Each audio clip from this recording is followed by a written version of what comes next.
They say blood is thicker than water, right? That family protects family, no matter what. Well, let me tell you something. Sometimes the people who share your DNA are the ones who'll destroy you without blinking an eye. Sometimes honor is just a fancy word for greed and control. I'm 28 now, sitting in my therapist's office, finally ready to tell this story. It's taken me 8 years to find the courage to speak these words out loud. 8 years of nightmares, panic attacks, and wondering if I'll ever feel truly safe again. My name is Amira. This is the story of how my own family sold me like cattle to save their precious reputation. Growing up, I was the perfect daughter, the one they paraded around at family gatherings, showing off to relatives and friends. Look at our Amira, they'd say. Top of her class. So well behaved. Such a good girl. I believed it too. I thought I was lucky to have parents who cared so much about my education, my future, my purity. While other girls in my neighborhood were dropping out of school or getting into trouble, I was studying, praying, following every rule they set for me. My father, Hassan, was a respected man in our community. He owned 3 small businesses, a grocery store, a restaurant, and a car repair shop. Not wealthy by American standards, but comfortable enough to hold his head high at the mosque, to have people seek his advice, to be considered successful.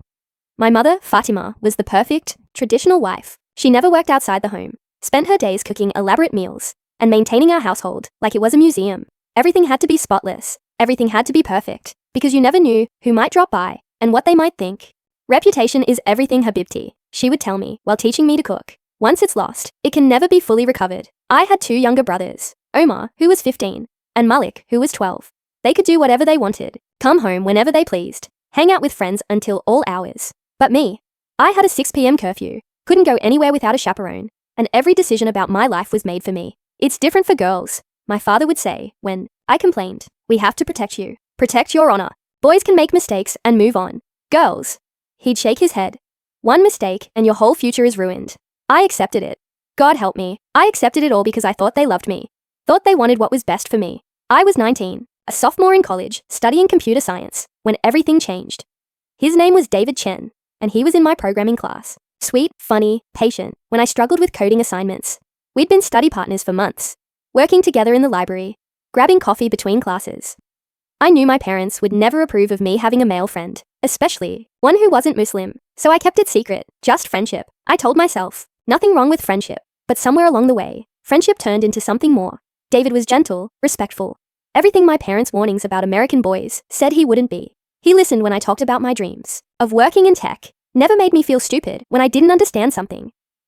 The first time he kissed me, I felt like my world turned upside down. Not because it was wrong. It felt like the most right thing that had ever happened to me, but because I knew what it meant in my family's eyes. I knew the risk I was taking. We were careful, so careful. We only met at school, never anywhere we might be seen by someone who knew my family. We didn't even text much, because I was terrified. My parents would check my phone, but careful wasn't enough. My cousin Layla saw us, saw David walk me to my car after a study session, saw him kiss me goodbye. She was supposed to be my friend, practically a sister. We'd grown up together, shared secrets, braided each other's hair during sleepovers. She called my father before I even got home. I knew something was wrong the moment I walked through the door. The house was too quiet, too still. My mother was in the kitchen, but she wouldn't look at me. My father was sitting in his chair, the one he always used when he was about to deliver judgment on something. Sit down, Amira. His voice was calm, but I could hear the anger underneath, the disappointment that cut deeper than rage ever could. Baba, what's wrong? What's wrong? He laughed, but there was no humor in it. My daughter is asking me what's wrong after she's been whoring herself around campus, like some American slut. The word hit me like a physical blow. Slut. My father, who had never spoken to me harshly, who had called me his princess since I was little, had just called me a slut. I don't understand. Don't lie to me. His voice rose to a shout. Layla saw you with that boy, kissing him like some shameless girl with no family, no upbringing. My heart was pounding so hard. I thought it might burst. Baba, please let me explain. Explain what? How you've been sneaking around behind our backs. How you've been defiling yourself with some Chinese boy. He's not. I stopped myself. Correcting his casual racism wasn't going to help anything. How long? My mother asked quietly, still not looking at me. How long what? How long have you been with this boy? How far has it gone? I stared at her, understanding dawning.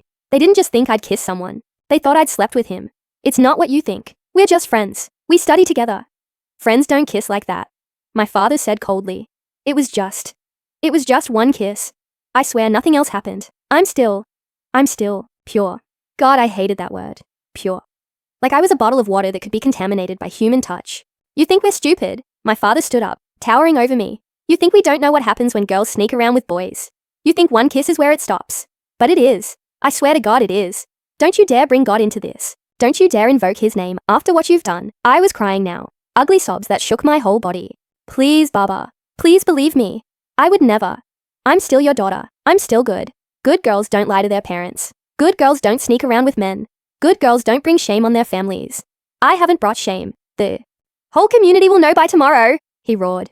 Layla's mother was probably on the phone before Layla even finished talking. Everyone will know that Hassan Khalil's daughter is a whore who can't control herself. Each word was like a knife twisting in my chest.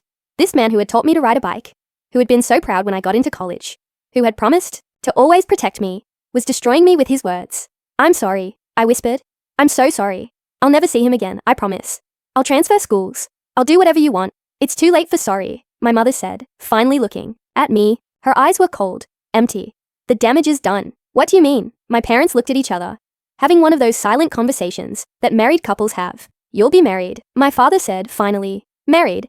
I felt like the floor had dropped out from under me. To who? We'll find someone. Someone who will overlook your indiscretion. Someone who needs what we can provide more than he needs, a pure bride. I stared at them in horror. You can't be serious. I'm 19 years old. I want to finish college. I want to have a career.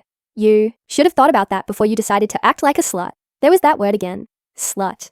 From the man who used to call me his princess. I won't do it, I said quietly. Excuse me. I won't marry some stranger just because you're embarrassed. I won't give up my life, my future, because of one innocent kiss. My father's hand connected with my face so hard, it snapped my head to the side. I'd never been hit before, never even been spanked as a child. The shock was worse than the pain. You will do exactly what we tell you to do, he said quietly. You live in my house. I pay for your school. I clothe and feed you. You have no choice in this matter. I'm an adult. You're a child who's proven she can't be trusted to make good decisions. We will find you a husband, and you will marry him, and hopefully, he can teach you how to be a proper wife. I looked at my mother desperately, hoping for some support, some understanding. She just shook her head. This is your own fault, Amira. You brought this on yourself. They took my phone, my laptop, my car keys. I was basically under house arrest while they searched for someone willing to marry their damaged daughter. For weeks, I heard them making phone calls, having hushed conversations that stopped when I entered the room. They reached out to relatives in other cities, other states, even other countries, looking for someone, anyone, who would take me off their hands. What about Ahmad's son? I heard my mother suggest one evening when they thought I was asleep. Too young, my father replied. And his family has too much pride. They'd never accept damaged goods. Damaged goods. That's what I was to them now. Not their daughter. Not the girl they'd raised and claimed to love. Just damaged goods that needed to be disposed of. I tried reasoning with them, pleading, bargaining. I promised to never speak to another boy. To wear hijab.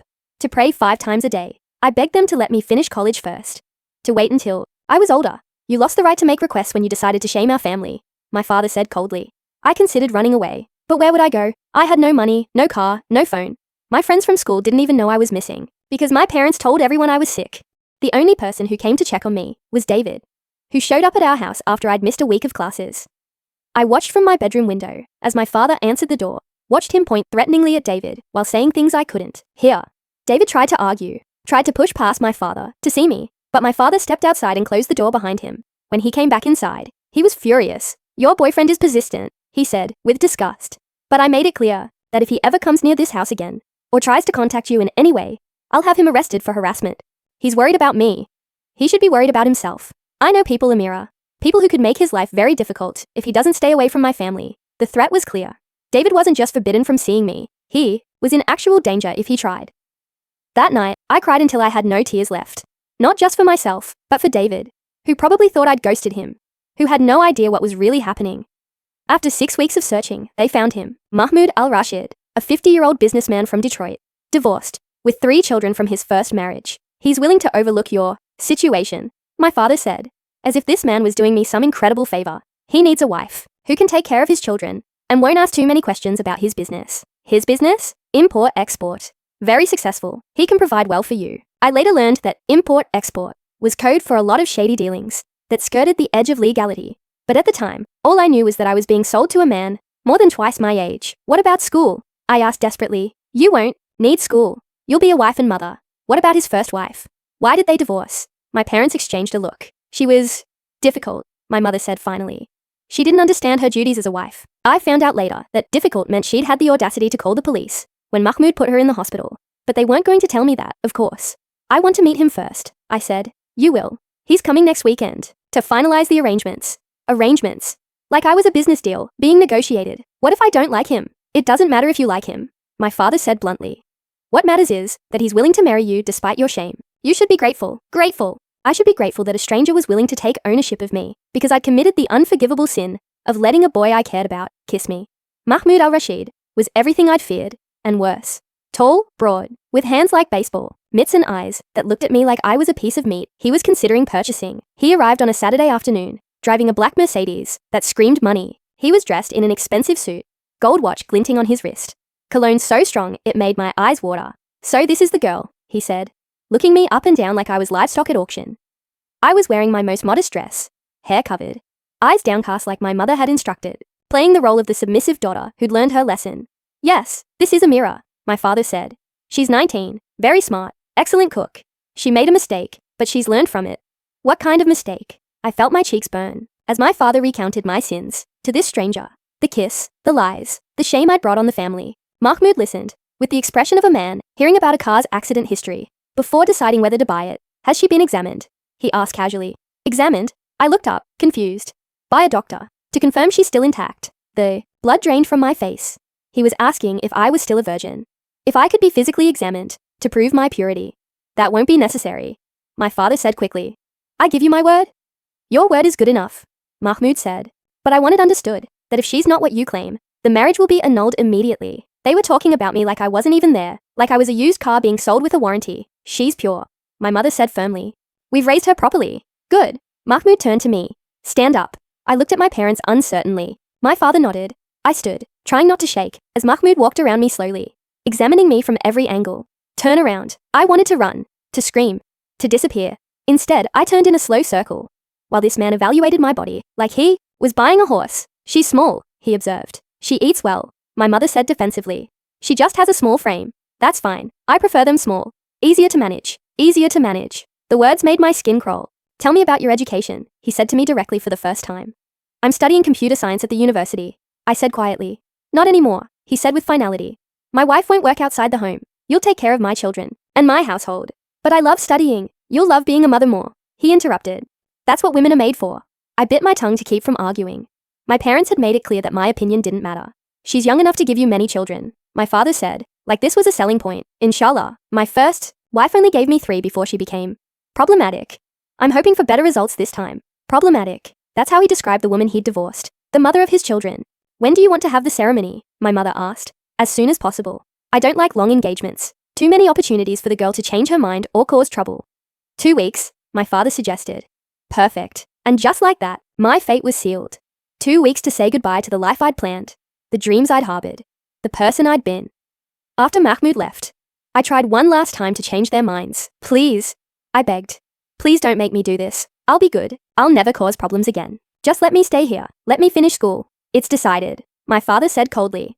You'll marry Mahmoud, and you'll be grateful for the chance to redeem yourself. He's older than you are.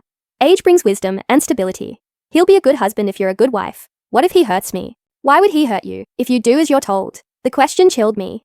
He wasn't promising that Mahmoud wouldn't hurt me. He was suggesting it would be my fault if he did. I'm scared, Mama, I whispered to my mother when we were alone. Oh, brides are scared, she said, without looking up from her sewing. It's natural.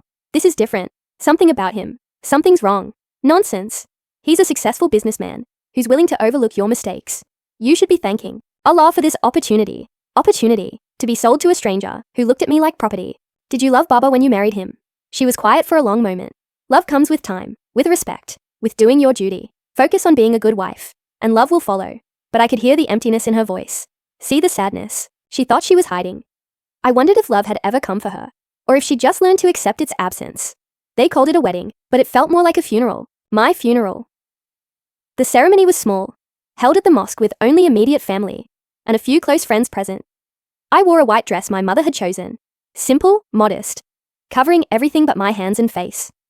I felt like I was watching it happen to someone else, standing there next to this man I barely knew, saying words that bound me to him for life, while everyone smiled and congratulated us like this was cause for celebration. David tried to call me that morning. I know because my father's phone rang, and when he answered, his face went dark with rage. If you ever contact this number again, I will have you arrested. He snarled into the phone. My daughter is getting married today to a good Muslim man.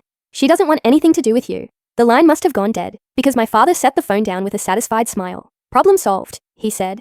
But it wasn't solved for me. Knowing that David was out there somewhere, worried about me, probably thinking I'd chosen this life, was almost worse than the wedding itself. During the ceremony, I kept thinking about alternative endings. What if I ran? What if I spoke up when the imam asked if anyone objected? What if I just refused to say the words that would make me Mahmoud's wife? But where would I go? How would I survive? My family had made it clear that if I didn't go through with this marriage, I was dead to them. No money, no support, no home to return to. So I said the words. I signed the papers. I became Mrs. Mahmoud al-Rashid, while every cell in my body screamed. In protest, the reception was even more surreal. People congratulated Mahmoud like he'd won a prize. Congratulated my parents, like they'd successfully completed a business deal. A few people congratulated me, telling me how lucky I was to have found such a successful husband. Lucky, right? Mahmoud's children were there. 2 boys, ages 14 and 12, and a girl who was 16. They looked at me with a mixture of curiosity and resentment, probably wondering why their father needed a new wife who was barely older than they were. You will be their mother now, Mahmoud told me during the reception. They need discipline, especially Layla. Their real mother filled their heads with Western ideas about independence and disrespect. Layla. His daughter was named Layla, same as my cousin who'd betrayed me. It felt like a sick joke. What happened to their mother? I asked quietly. She chose her pride over her family, he said with disgust. Made accusations, caused problems. She lives alone now, works at some job like a man. Her children barely speak to her. The way he said it made it clear this was meant as a warning. This is what happens to wives who don't obey, who cause problems, who forget their place. The wedding gifts were mostly money, envelopes full of cash that Mahmoud pocketed without even pretending I had any say in how it would be spent. My college fund, the money I'd saved from part-time jobs, everything I'd worked for now belonged to him too. A wife's possessions belonged to her husband, he explained when I asked about my savings account. It's Islamic law. I wanted to point out that Islamic law also said he couldn't force me into marriage, that I had the right to refuse, that he was supposed to treat me with kindness and respect. But I'd already learned that men like Mahmoud only followed the parts of religion that gave them power. Mahmoud's house in Detroit was huge, a 6-bedroom colonial in an expensive suburb. It should have been a palace to me, a girl from a middle-class family who'd never had her own bathroom. Instead, it felt like a prison. The rules were established on my first day. I would cook, clean, and take care of the children. I would not work outside the home, would not drive without permission, would not leave the house alone. I would dress modestly at all times, would not speak to men who weren't family, would not use the phone without asking first. My first wife thought she could do whatever she wanted, Mahmoud said, as he showed me around. She learned differently. I trust you'll be smarter than she was. The children were polite but distant. The boys, Ahmad and Samir, mostly ignored me, unless they needed something. They were old enough to understand that I wasn't really their mother, just their father's new wife, who was supposed to take care of them. But Layla was different. At 16, she was only 3 years younger than me. But she looked at me with open hostility. You're not my mother, she said on my second day when I asked her to help with dinner. I know, I said gently, but I'm here to take care of you now. I don't need taking care of. And I won't pretend this is normal, just because Baba wants a new toy to play with. Layla! What? Everyone's thinking it. She's closer to my age than his. It's disgusting. She wasn't wrong, but hearing it said out loud still stung. Your father chose me to be his wife, I said weakly. My father chose you because you were cheap and available. She shot back. Don't pretend this is some great love story. That night, Mahmoud called Layla into his office. I could hear him shouting, hear her crying, but I couldn't make out the words. When she came out, her face was red and there was a bruise forming on her cheek. She won't cause problems anymore, Mahmoud told me casually. Children need firm discipline to learn respect. I stared at the bruise on this girl's face. This girl who was barely younger than me, and felt sick, but I didn't say anything. I was too scared, too new, too powerless. The first time Mahmoud hit me was 3 weeks into our marriage. I'd burned dinner, not badly, just a little crispy around the edges. And he exploded. 1 minute, he was sitting at the table. The next, he was standing over me, his hand cracking across my face, hard enough to split my lip. Stupid girl, he roared. Can't you do anything right? I stood there, hand pressed to my bleeding mouth, too shocked to speak. In my family, my father had slapped me once during our fight about David. This felt different, more violent, more dangerous. I'm sorry, I whispered. I'll make something else. No, you'll eat what you cooked. All of it. Maybe next time you'll pay attention to what you're doing. He made me sit there and eat the burned food while he watched, while his children watched, while I choked down every dry, bitter bite. This is what happens when you don't take care of your responsibilities, he said to the children. Let this be a lesson. Ahmad and Samir stared at their plates, not making eye contact. But Layla looked right at me, and I saw pity in her eyes. Not contempt anymore. Pity, which was somehow worse. That night, Mahmoud came to my room. Our room technically, though I'd been sleeping on the floor since our wedding night while he took the bed. "Come here," he said. I knew what he wanted. We'd been married for 3 weeks, but he'd been surprisingly patient about conjugal duties. I'd hoped maybe he'd forgotten. Maybe he'd decided he didn't want damaged goods after all. "No such luck. Please," I whispered. "My lip is still bleeding. That's your fault for being careless. Now come here." What happened next? I can't write the details. Even now, 8 years later, I can't put those words on paper. Let's just say that my wedding night was everything I'd feared, and worse. Painful, degrading, violent. When it was over, he rolled off me like I was a blow-up doll he'd finished using. "Clean yourself up," he said, without looking at me. "And don't let the children see you looking like that. They don't need to know about private matters between husband and wife." I lay there on the floor for a long time after he fell asleep, staring at the ceiling and wondering if this was what the rest of my life would look like. 20, 30, maybe 40 years of this. Of being hit for burning dinner, raped whenever he felt like it, treated like property instead of a person. I thought about my parents, probably sleeping peacefully in their bed, convinced they'd done the right thing, convinced they'd saved the family honor by selling their daughter to a monster. I learned to survive by becoming invisible. I cooked his favorite foods, cleaned the house until it gleamed, spoke only when spoken to. I became the perfect submissive wife, at least on the surface. But inside, I was planning. I couldn't run. He'd taken my identification, my social security card, even my high school diploma. I had no money, no car, no way to contact the outside world. The phone was in the kitchen, where he could hear every conversation. And he checked the browser history on the computer every night. But I was smart, computer science major, remember? And even though I couldn't use the internet freely, I could pick up fragments of information, news reports on the TV when he wasn't home, conversations overheard at the grocery store when he occasionally let me come with him. I started learning about resources for women in my situation, shelters, legal aid organizations, hotlines. I memorized phone numbers, addresses, procedures, information I couldn't write down or save anywhere, but knowledge he couldn't take away from me. The hardest part was the children. Ahmed and Samir were polite but distant, probably afraid of getting too attached to another mother figure who might disappear.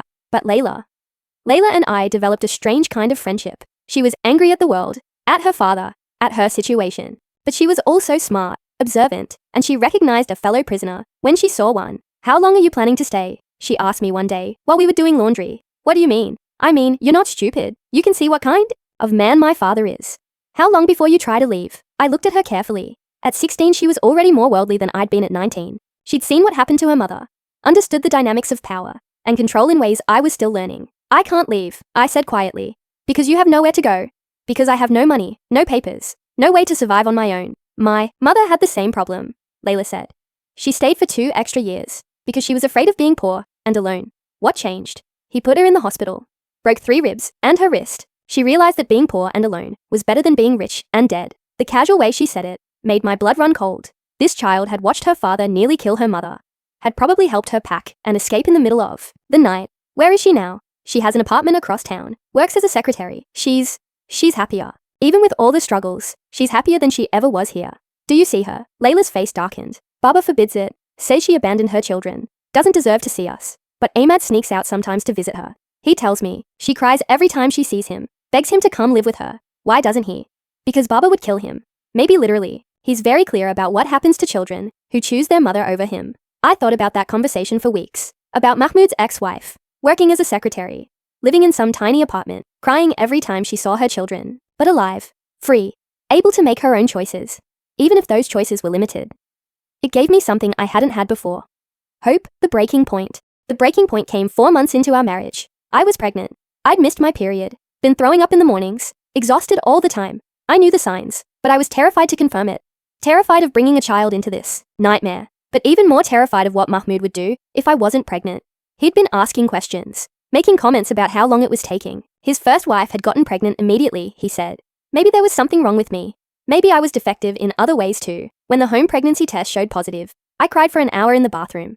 Happy tears or sad tears. I couldn't tell the difference anymore. Mahmoud was thrilled, of course. A pregnant wife was proof of his virility, his dominance. He actually smiled at me. The first genuine smile I'd seen from him since our wedding day. "Finally," he said, putting his hand on my still flat stomach. "A child who will know who his father is, who will be raised properly from birth." The dig at his other children was cruel and unnecessary, but typical. Layla rolled her eyes, but I saw the hurt flash across Ahmad's face. "You'll stop doing housework immediately," Mahmoud continued. "Can't risk anything happening to my son." "It might be a girl," I said quietly. "It's a boy," he said with certainty. "I can tell." For a few weeks, things were better. He didn't hit me, didn't force himself on me as often, actually seemed to care about my well-being. I let myself hope that maybe becoming a father again would change him, soften him. But then I started showing. And with the visible proof of pregnancy came new rules, new restrictions, new forms of control. I couldn't leave the house at all now, not even to go to the grocery store. Too risky, he said. I might fall, might get sick, might endanger his precious son. I couldn't speak to anyone on the phone except my mother, and those calls were monitored and limited to 10 minutes once a week. I couldn't lift anything heavy, couldn't clean the upstairs, couldn't do any of the physical tasks that had kept me busy and distracted. Basically, I became a prisoner in a golden cage, with nothing to do but think about my situation and plan my escape. It took me 2 more months to work out the details, but I finally had a plan. Mahmoud's business required him to travel occasionally, usually just overnight trips to Chicago or Cleveland, but sometimes longer trips to the East Coast. When he was gone, he left strict instructions that I wasn't to leave the house, wasn't to have visitors, wasn't to do anything except rest and take care of his children. But his children were my allies now. Whether he knew it or not, Layla had been watching me carefully, and I think she recognized the look in my eyes, the same look her mother had probably had before she finally ran. If you need help, she said to me one day when we were alone. I know people. What kind of people? People who helped my mother, people who help women like you, women like me, sold, trapped, abused. Apparently there were enough of us to constitute a category. It's dangerous, I said. So is staying. She was right. The violence was escalating, even with my pregnancy. 2 nights earlier, he'd grabbed my arm so hard, he'd left bruises when I'd dropped a glass. What would happen after the baby was born? When I was sleep deprived, overwhelmed, trying to care for a newborn while managing his household and his other children. Tell me about these people, I said quietly. Layla looked around to make sure we were truly alone, then pulled a small piece of paper from her pocket. On it was written a phone number in tiny, careful handwriting. This is a crisis hotline, she said. They help women escape domestic violence. My mom called them 3 years ago. I stared at the number, memorizing it instantly. How do you know about this? I helped her pack the night she left. She made me memorize this number too, in case I ever needed it. Layla's voice was quiet, matter of fact. She said someday I might meet another woman who needed help. She was talking about you, wasn't she? In case you needed to escape him too. Layla nodded. He's getting worse as I get older, more controlling, more interested in what I'm doing, who I'm talking to. Mum was afraid he might try to marry me off young, like he did with you. The thought made my stomach turn. Mahmoud, arranging his own daughter's marriage to some older man, selling her the same way my parents had sold me. When is his next trip? I asked. Next Thursday. He's going to Baltimore for 3 days. 4 days from now. 4 days to finalize my plan. Gather what little I could take. Prepare for the most dangerous thing I'd ever attempted. Layla, if I go, if something happens to me, nothing's going to happen to you, she said fiercely. You're going to get out and you're going to have your baby somewhere safe. And you're going to have the life you deserve. I wanted to believe her. God, I wanted to believe her so badly. Thursday morning, Mahmoud left for Baltimore at 5 a.m. I watched from the bedroom window as his Mercedes pulled out of the driveway, counted to 100, then sprang into action. I'd hidden a small bag in the back of my closet. Just a change of clothes, my few pieces of jewelry, and the ultrasound photos from my doctor's appointments. Everything else would have to be left behind. Layla was waiting in the kitchen with the cordless phone. Are you sure about this? She asked one last time. I'm sure. I dialed the number with shaking fingers. It rang twice before someone answered. Crisis hotline. This is Jennifer. I need help, I whispered. I need to get away from my husband. You're in the right place. Can you talk freely? Yes, he's out of town. Good. Tell me your situation. I gave her the basic facts, as quickly as possible. Arranged marriage, abuse, pregnant, no money or identification. We can help, Jennifer said without hesitation. We have a safe house that can take you today. Do you have transportation? No. He took my keys. That's okay. We can send someone to pick you up. What's your address? I gave her Mahmoud's address, then added. But I'm not alone here. There are 3 children. His children from his first marriage. I can't leave them with him. There was a pause. How old are the children? 16, 14, and 12. The 16-year-old is old enough to make her own choices about staying or leaving. The boys. That's more complicated legally. He abuses them too, I said quickly. Not sexually, but he hits them, intimidates them, controls everything they do. We can contact Child Protective Services. But I need to be honest with you. Removing children from a home is a lengthy process, and it might not be successful immediately. In the meantime, staying could put you in more danger. I looked at Layla, who was listening to every word. She shook her head. Go, she mouthed silently. We'll be okay. The children want me to go, I said into the phone. They understand the risks. All right, we'll have someone there in 2 hours. Pack light, only essentials. Don't take anything expensive that could be traced. And once you leave, you cannot contact anyone from your old life for your own safety. Anyone from my old life. That included my parents, who probably still thought I was living happily ever after with my successful husband. After I hung up, Layla hugged me tight. "I'm gonna miss you," she whispered. "I'm gonna miss you too. All of you." Ahmad and Samir had appeared in the kitchen while I was on the phone. They were young, but they weren't stupid. They understood what was happening. "Will you be okay?" Ahmad asked. "With the baby and everything?" "I'll figure it out," I said. "I have to." "What should we tell Baba when he gets back?" Samir wanted to know. "Tell him I went shopping and never came back," Layla suggested. "Tell him you don't know where I went or why. Act confused and scared." "We won't have to act," Ahmad said grimly. 2 hours later, a nondescript sedan pulled into the driveway. A middle-aged woman got out, Jennifer, I assumed, and walked calmly to the front door. I met her there with my small bag, my heart pounding so hard, I thought it might wake the neighbors. "Ready?" she asked kindly. I looked back at the house, one last time, at the kitchen where I'd cooked thousands of meals, the living room where I'd been slapped for the first time, the bedroom where so many terrible things had happened. "Ready?" I said, as we drove away. I saw Layla watching from the upstairs window. She raised her hand in a small wave, and I waved back. I never saw her again. The safe house was in a part of Detroit I'd never seen before. A modest 2-story home in a working-class neighborhood. It looked completely ordinary from the outside, which I guess was the point. Inside, it was warm and welcoming. There were other women there, 4 of them, ranging in age from early 20s to maybe 40. Some had children with them, toddlers, playing quietly in the living room, while their mothers sat at the kitchen table filling out paperwork. "This is Amira," Jennifer announced. "She's 6 months pregnant and just left her abuser." The women looked at me with understanding, not pity. They'd all been where I was, scared, pregnant, or with small children, starting over with nothing. "How are you feeling?" asked Maria, a woman about my age with a 2-year-old daughter clinging to her leg, terrified. I admitted, "That's normal. It gets easier." "Does it really?" "The fear gets easier. The rest? Well, the rest is hard work. But it's your hard work, your choices, your life. That makes all the difference." Jennifer showed me to a small bedroom on the 2nd floor.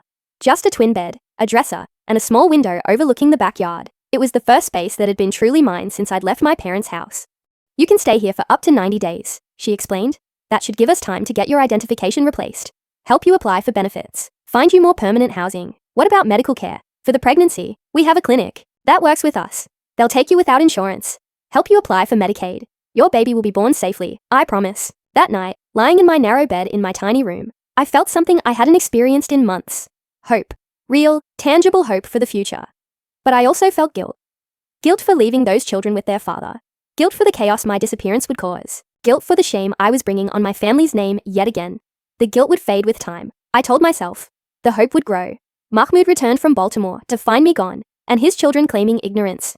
According to Layla, who managed to call the safe house once using a friend's phone, he went into a rage unlike anything they'd ever seen. He called the police first, reporting me as a missing person. But when they investigated and found out about our marriage, 19-year-old forced to marry 50-year-old after family dispute, their interest in finding me dropped considerably. He hired a private investigator, threatened my parents, made calls to everyone he could think of, demanding information about my whereabouts. But the women who ran the Safe House network knew what they were doing. I was moved twice in the first month, always one step ahead of his efforts to track me down. My parents, when they found out I'd run away, were predictably horrified. "She's brought shame on us again," my mother told anyone who would listen. First with that boy, now abandoning her husband, like some American woman with no morals. They disowned me, again, officially this time, with formal letters stating that I was no longer their daughter, no longer welcome in their home or their lives. It hurt, despite everything they'd done to me, despite selling me to a monster. Some part of me had hoped they would understand, would see that I'd been right to run, right to save myself and my unborn child. But they couldn't see past their own pride, their own narrow view of what constituted honor. Their loss became my freedom. My son was born on a cold February morning at Detroit General Hospital. 7 pounds, 3 ounces of perfect, healthy baby boy. I named him Omar, after my younger brother, the only family member I still held any love for. He was mine. Completely, absolutely mine. No husband to claim ownership. No in-laws to demand naming rights. No one to tell me how to raise him, or what kind of mother I should be. The first time I held him, I cried for an hour. Happy tears this time. Definitely happy tears. "You're going to have a different kind of life," I whispered to him as he slept in my arms. "No arranged marriages. No selling you off to the highest bidder. You get to choose who you love, what you do, who you become." Finding permanent housing with a newborn was challenging, but the network had resources. I got into a transitional housing program for single mothers, a small apartment in a safe neighborhood with subsidized rent. I applied for government assistance, food stamps, WIC, Medicaid, things my parents would have been mortified by, but they kept my son fed and healthy while I figured out my next steps. The hardest part was being completely alone. No family support, no partner to share the sleepless nights and endless worry. Just me and Omar against the world. But there were unexpected sources of help. Other single mothers in my building who watched Omar while I went to job interviews, church groups that brought dinners and baby clothes, social workers who actually cared about our well-being. I learned that family isn't just about blood. Sometimes it's about the people who show up when you need them most. When Omar was 6 months old, I started taking classes again. Not computer science this time. I couldn't afford a 4-year degree, but practical skills that could lead to immediate employment, medical billing and coding. It wasn't glamorous, but it was something I could do from home. Something that would provide steady income and benefits. I studied while Omar napped, practiced on borrowed computers at the library, while he played in the children's section. It took 8 months to complete the program and pass the certification exam, but I did it. My first job was with a small medical practice on the outskirts of Detroit. $30,000 a year, which felt like a fortune after months of surviving, on assistance, health insurance for both of us, paid time off, a future. Dr. Patel, my boss, was kind and patient, willing to work with my schedule as a single mother. When Omar was sick, I could work from home. When daycare was closed, he could come to the office and play quietly in the corner.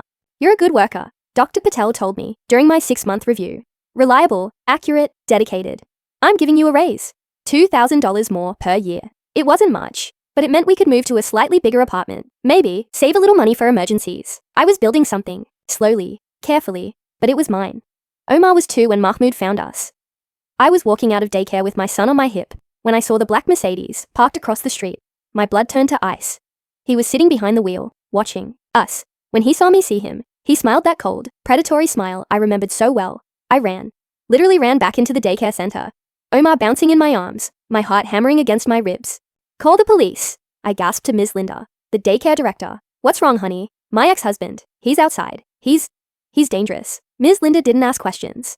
She just picked up the phone and dialed 911 while ushering us into her office and locking the door. By the time the police arrived, Mahmoud was gone, but the message was clear. He knew where I lived, where Omar went to daycare, what our routine was. Do you have a restraining order? The officer asked.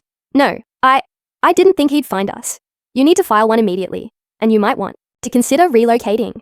Relocating, starting over again, just when I'd finally gotten stable. But what choice did I have? We moved to Grand Rapids, 2 hours away from Detroit.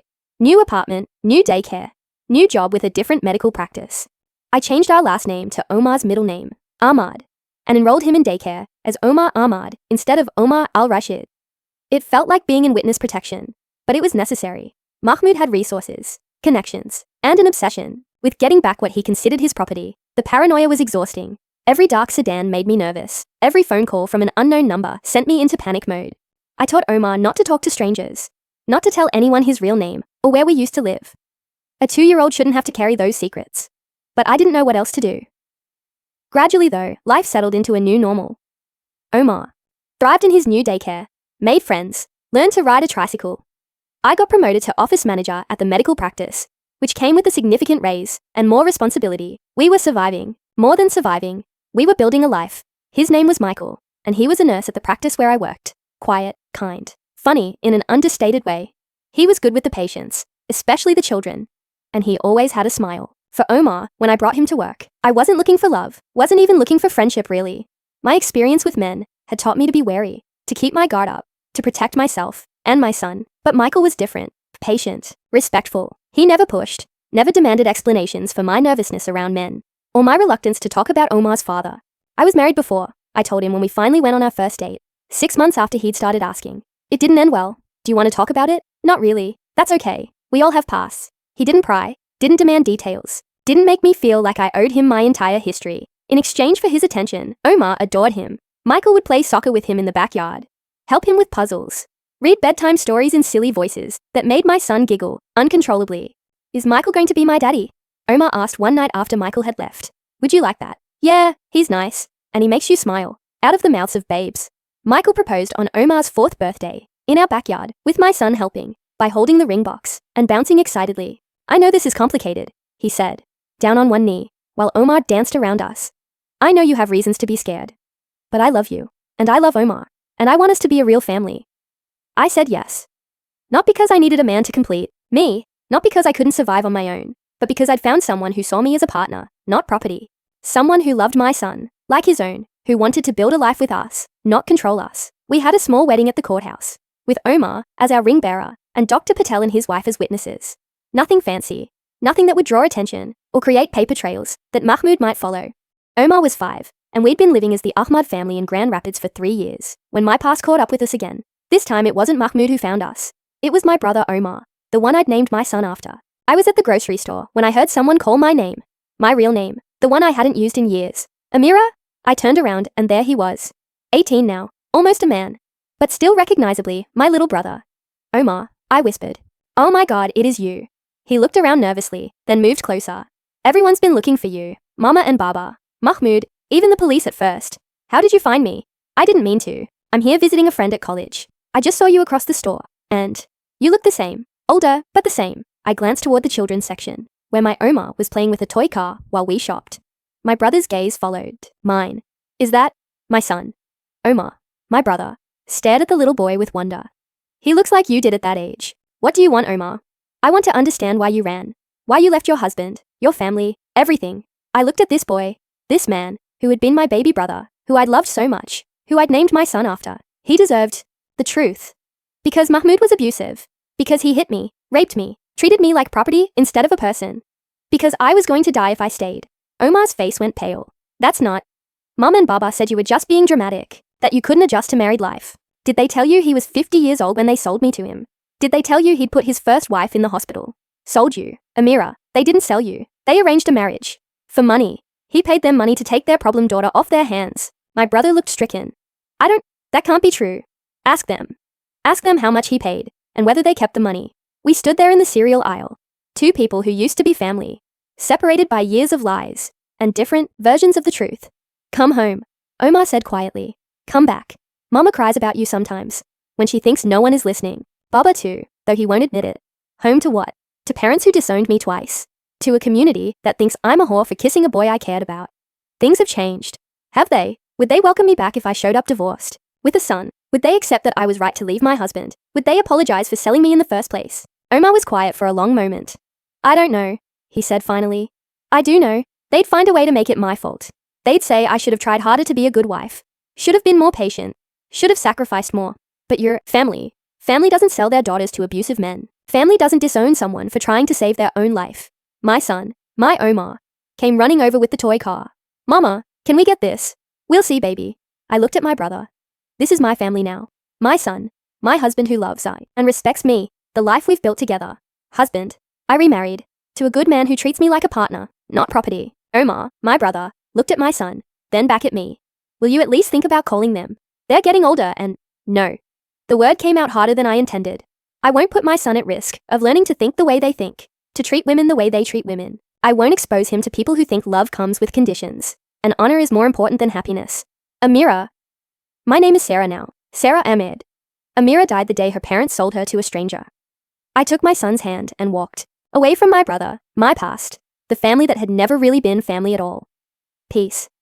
That night, I told Michael about the encounter, about my brother, about the names I'd used, about the family that might still be looking for me. Are you worried? He asked. A little, but not like I used to be. We have a life here, a real life. Legal documents, school records, friends who know us as the Ahmad family. Even if Mahmoud found us tomorrow. I'm not the scared 19-year-old girl he married. I have resources now, support, legal protection. And you have us, Michael said, pulling me close. You have a family that actually loves you. That's the thing about real family. It doesn't require you to sacrifice your dreams, your safety, your identity. It doesn't demand perfection or blind obedience. It just requires love, respect, and showing up for each other. My son will never have to choose between his happiness and his family's approval, because his family will always want him to be happy. My son will never be sold to the highest bidder or forced into a marriage he doesn't want because his parents believe his body and his choices belong to him. My son will grow up knowing that real honor comes from treating people with kindness and dignity, not from controlling them or forcing them into boxes they don't fit. The letter 6 months after the encounter with my brother, a letter arrived at my work address. The return address was my parents' house in Chicago. I stared at it for a long time before opening it. Part of me wanted to throw it away unread, to maintain the wall I'd built between my old life and my new one. But curiosity won. The letter was from my mother, written in her careful Arabic script. Amira, Omar told us he saw you. He told us about your son, about your new husband, about the life you have built. He also told us what you said about Mahmoud, about why you left. We have been asking questions, talking to people who knew him, learning things we should have learned. Before we arranged your marriage, you were right about him. You were right about everything. We were wrong. Wrong to force you into that marriage. Wrong to choose our reputation over your safety. Wrong to turn away from you when you needed us most. I know you probably don't want to hear from us. I know we hurt you in ways that cannot be easily forgiven. But you should know that we are proud of the woman you have become, proud of the mother you are, proud of the strength you showed in saving yourself and your son. Your father says he is too ashamed to write to you himself. But he wants you to know that he regrets every day the choice he made to let you go. We both do. We don't expect forgiveness. We don't expect you to welcome us back into your life. We just want you to know that we know we were wrong, and we are sorry. Your son is beautiful. Omar showed us a picture that he took when you weren't looking. He has your eyes and your father's stubborn chin. We would love to meet him someday, if you would ever allow it, but we understand if that is not possible. Be well, Habibti. Be happy. You deserve every good thing life has to offer. Mama. I read the letter 3 times before I started crying. Not the harsh, bitter tears I'd cried so many times before, but something softer, sadder, but also relieved. They knew. Finally, they knew that I'd been right to run. Right to save myself. Right to choose survival over their version of honor. It didn't erase the damage they'd done, didn't undo the trauma or the years of struggle, but it was something. An acknowledgement, an apology, a door left slightly ajar. I didn't write back. Not then. Maybe someday I would. Maybe someday I'd be ready to explore what a relationship with them might look like, under new terms, with new boundaries. But for now, it was enough to know that the truth had finally been spoken. That the people who were supposed to love me first had finally learned what love actually means. Full circle, Omar is 7 now, a bright, confident, joyful little boy who believes the world is full of possibilities because no one has ever told him otherwise. He's learning to play soccer, loves dinosaurs, and wants to be a doctor, like Dr. Patel when he grows up. Michael adopted him officially 2 years ago. The paperwork was complicated. We had to track down Mahmoud to terminate his parental rights, which meant revealing our location and going through legal proceedings that left me terrified he'd try to take Omar away. But Mahmoud, it turned out, was more interested in his reputation than in claiming a son he'd never wanted in the first place. He signed the papers without contest, probably relieved to be rid of any connection to the wife who'd humiliated him by running away. We live in a real house now, with a yard where Omar plays and a garden where I grow tomatoes and herbs. Michael and I both work full-time, me as an office manager, him as a charge nurse at the local hospital. We're not rich, but we're comfortable, stable, secure. Sometimes I think about the girl I was at 19, so desperate to please everyone, so afraid of disappointing people who saw her as property rather than a person. I want to tell her that she's stronger than she knows, that the life she's dreaming of is possible, that the people who truly love her will never ask her to choose between her happiness and their approval. But mostly, I focus on the future, on Omar's upcoming school play, where he's starring as a dinosaur. On the vacation we're planning to Yellowstone next summer. On the ordinary, beautiful, chosen life we've built together. I survived being sold. I survived abuse. Abandonment, starting over with nothing. I survived because I had to. Because my son needed me to. Because somewhere deep down, I knew I deserved better than what I'd been given. And now, I'm not just surviving, I'm thriving. My name is Sarah Ahmed. I am 28 years old. I am a mother, a wife, a professional, a survivor. I am free, and I'm never going back.